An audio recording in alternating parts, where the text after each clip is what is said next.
Kau gembalaku, pelindungku dalam setiap bagian di hidupku. Kau ku sanjung. Shalom adik-adik. Baiklah, pada hari ini sekali lagi kita bertemu di dalam ibadah online PKK SMI Sapong. Sebelum kita mulai, mari kita berdoa dulu dan saya pimpin. Tuhan Yesus, saat ini kami datang kepadamu. Terima kasih ya Bapa atas perlindungan Engkau. Sebentar lagi Tuhan, kami akan memulakan ibadah online pada hari ini Tuhan. Biarlah Engkau memberkati kami, biarlah Engkau sertai kami ya Tuhan. Terima kasih Tuhan Yesus, dalam nama Yesus kami sudah berdoa. Amin. Shalom, bacaan ayat pada hari ini terdapat dalam Amsal 3 ayat 5 hingga 6. Percayalah kepada Tuhan dengan segenap hatimu dan janganlah bersandar kepada pengertianmu sendiri. Akuilah Dia dalam segala lakumu, maka Ia akan meluruskan jalanmu. Sekian, terima kasih. Tuhan memberkati. Shalom semuanya, mari kita sama-sama membuka Alkitab dalam Kejadian 1 ayat 1 hingga 5. Pada mulanya Allah menciptakan langit dan bumi. Bumi belum berbentuk dan kosong.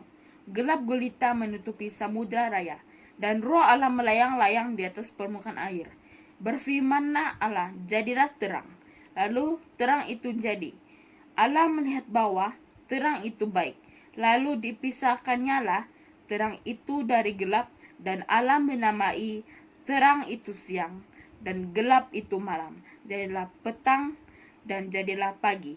Itulah hari pertama. Baiklah, terima kasih atas pembacaan ayat firman tadi. Sekarang mari kita sama-sama menaikkan pujian yang bertajuk Yesus Pokok.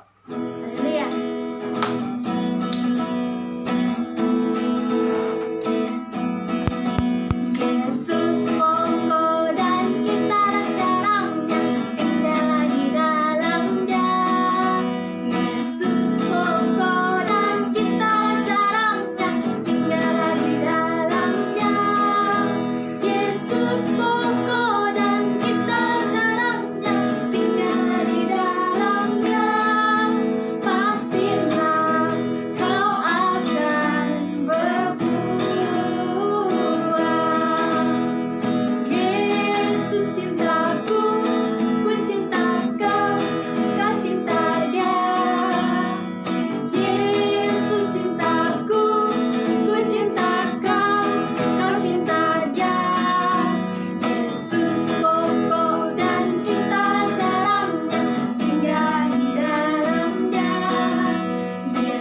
Apakah kamu pernah mendengar cerita tentang surga?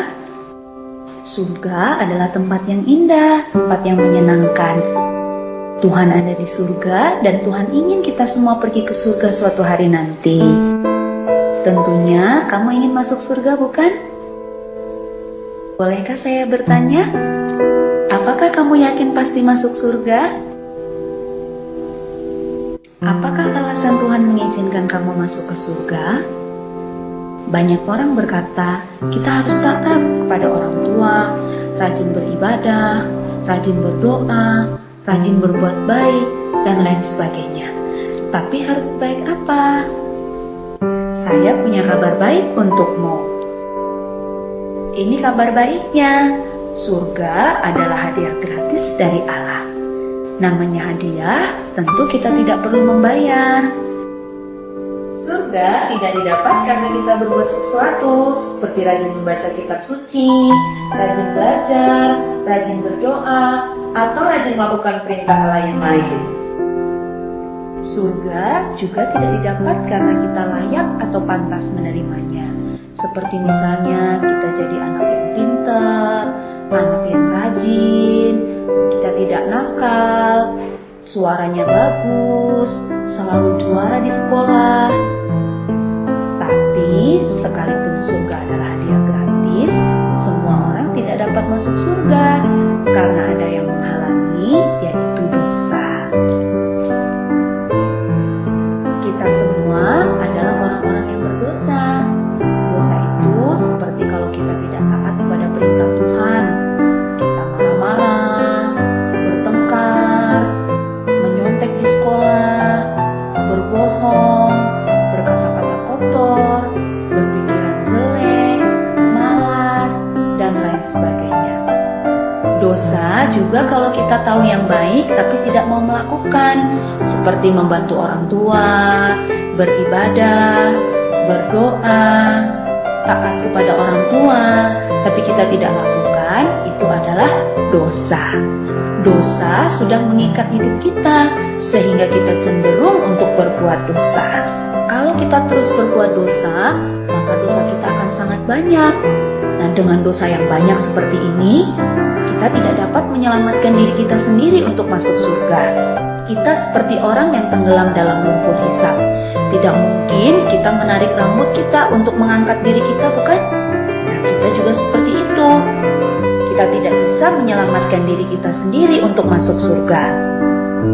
Mungkin kita berpikir, kalau saya banyak berbuat baik, nanti ditimbang dosa dan perbuatan baik saya, sehingga saya bisa masuk surga.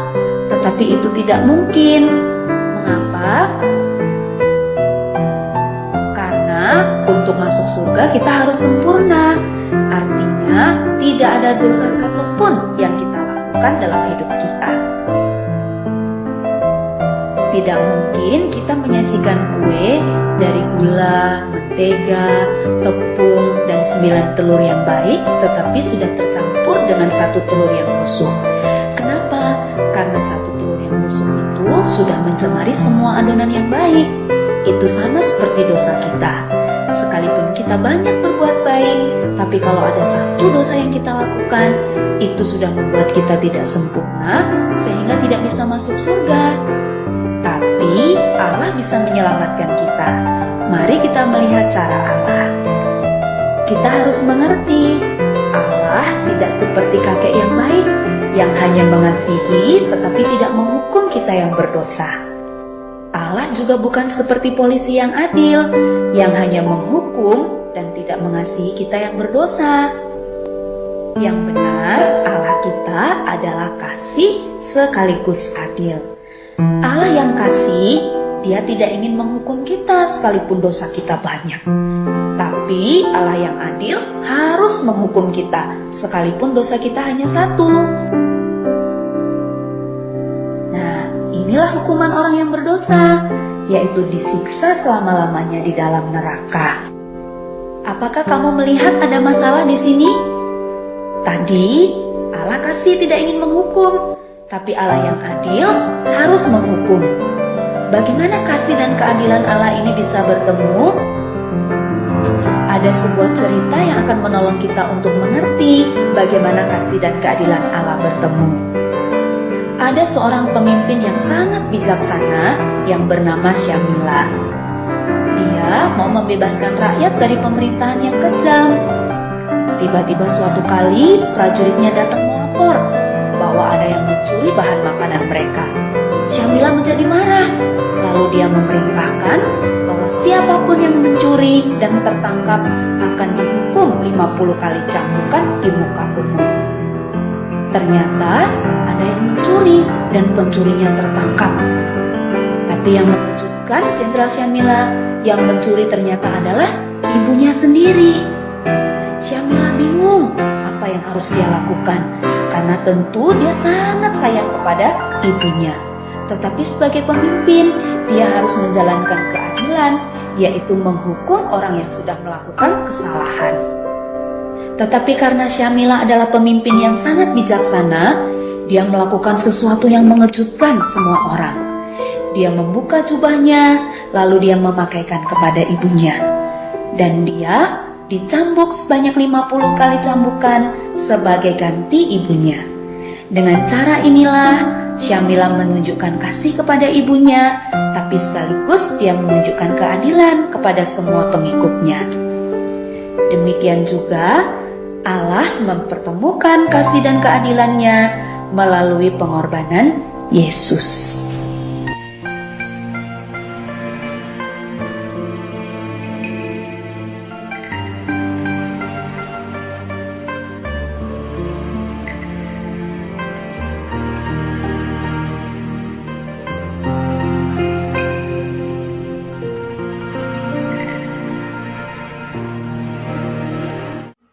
Adik-adik, nah apa yang sudah kamu dapat belajar daripada pelajaran kita tadi?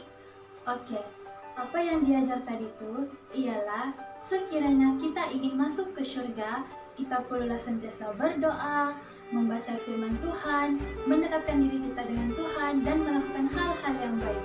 Namun, kalau kita melakukan hal yang sebaliknya ataupun tidak melakukan apa yang disuruh oleh Tuhan, kemungkinan tempat kita bukan di surga. Amin?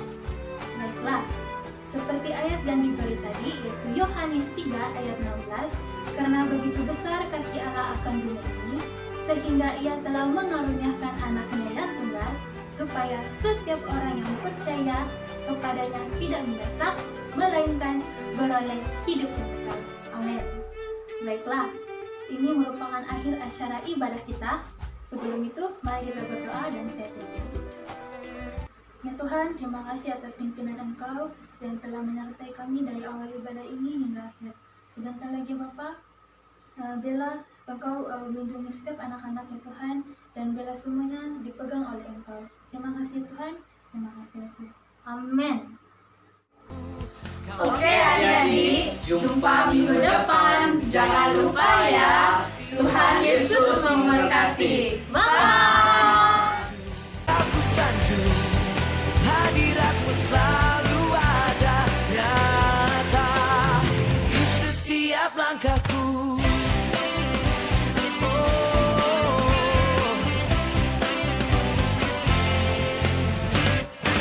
Jikalau dunia lenyap, ataupun bumi pun tak lagi berputar, Kau akan tetap ada, berjaya dan berkuasa selamanya.